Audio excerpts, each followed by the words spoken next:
This look, so frankly, so disarmingly direct. Moments of vulnerable sensuality captured in seemingly casual surroundings. Creepy Polaroids or marketing genius? Or maybe both. They represent our look. And it's a famous look. It's a look.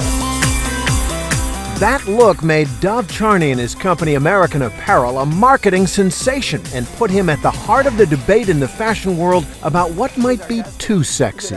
But one of the things that people said about your ads a couple of years ago was that you were shooting models who were too young, who were made to look younger, and exploiting their sexuality. I don't see it like that. I mean, But did that hurt, or was that what you wanted?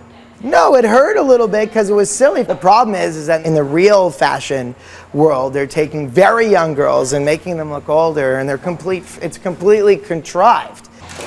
He's got a point. Why should shots of models looking more like real people be more disturbing than the artificiality of high fashion? Here, there's the photographer. She shot these of herself, feeling good in her jeans. I'm proud of that ad. She is the brand, she's the customer, she's wearing the product, and she's the photographer. This is American Apparel. Like it or hate it, it works. The company sells $500 million of these clothes a year. But the ads for American Apparel aren't the only thing Dov Charney does differently. I'm a schizophrenic creative, you know? Today, he's one of the most controversial and hyperactive CEOs in America. This thing's here, made in USA. Here, look. New York Mills, New York, Utica Mill. There are the allegations of sexual harassment, financial troubles at the company, and immigration problems. But he's also been called a hero.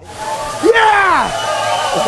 Charney took us on a frenetic, high-speed tour of the American Apparel factory in downtown Los Angeles, and every hop, skip, and step of the way he was just reveling in the thrumming, throwback business of making stuff in America. We knit it, we dye it, we cut it, we sew it right here. This is pure America, this one. It is extraordinary in the 21st century USA. Just listen to it. American Apparel, which Charney founded as a 20-year-old in 1989, makes clothes. Not in China, not in Vietnam or Indonesia or some other low-wage country, but at this 800,000-square-foot factory. 3,000 people work here. They get health care benefits, free calls home for the mostly immigrant workers, and more. This is no sweatshop. Our average wages in this sewing factory in the last quarter, I heard, were $12 or $13, which is per hour, which is fantastic as far as I'm concerned. In context of this industry, you know, to think that people are making 20 cents an hour doing this, it's sad. When you walk or run the factory floor with him, you see how Charney is involved in every aspect of this business. I'm not happy with something, so you see, I'm not happy with the V. I know we can do better there. Okay. I don't like that. Okay. The garment business runs in Charney's blood. His grandmother was an immigrant seamstress in a factory in Montreal. When you look at some of the women employees, do you see your grandma? Absolutely. These people are no different. They're mothers and their fathers and their moms and dads, and they're part of the family. He's been called a hustler and a huckster, but there's something very real about Charney's passion. You love this business. I love this business. And so do a lot of people around me. But there's a problem. American Apparel's been losing money for 3 years, in part because almost 2,000 workers had to be let go after a government investigation found they were in the country illegally. Last year, this year, we're up. Charney says things will turn around for American Apparel by 2015. He's got other problems, too. Have you ever sexually harassed an employee? No. Charney is currently fighting 2 sexual harassment lawsuits, and over the years he's faced several other accusations from young women who work for him, claiming he's created a sexually hostile work environment. One, Kimbra Lowe, then 19, alleged in her suit, among other more graphic accusations, Charney grabbed Ms. Lowe and violently kissed her.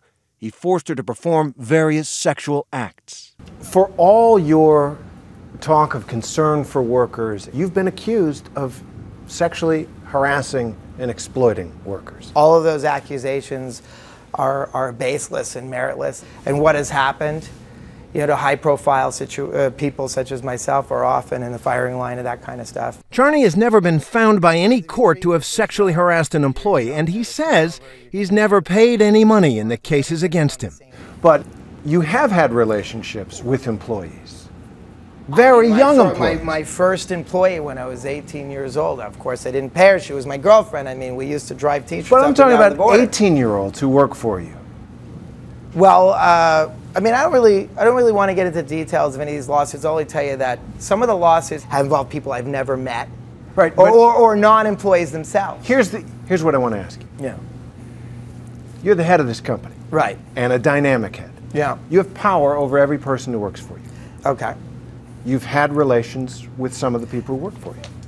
Look, Isn't that inappropriate? Well, 57% of Americans meet their spouse at work, and it's perfectly normal and natural that love can take place within the context of the workplace. It's a workplace that stands out in America, and not just for its trading on sex and the sexual harassment allegations against the boss. No, but for what they do here, for what they make. And maybe it's a sign of the times that American manufacturing is coming back in part under the leadership of a guy like Charney. Here, it's made Livingston, New Jersey, okay? No button-down Carnegie or Vanderbilt, but imbued with the same audacious dreams. See, my view of America is it's life, liberty, property, pursuit of happiness for every man worldwide. That's my America. American Apparel will live beyond my lifetime.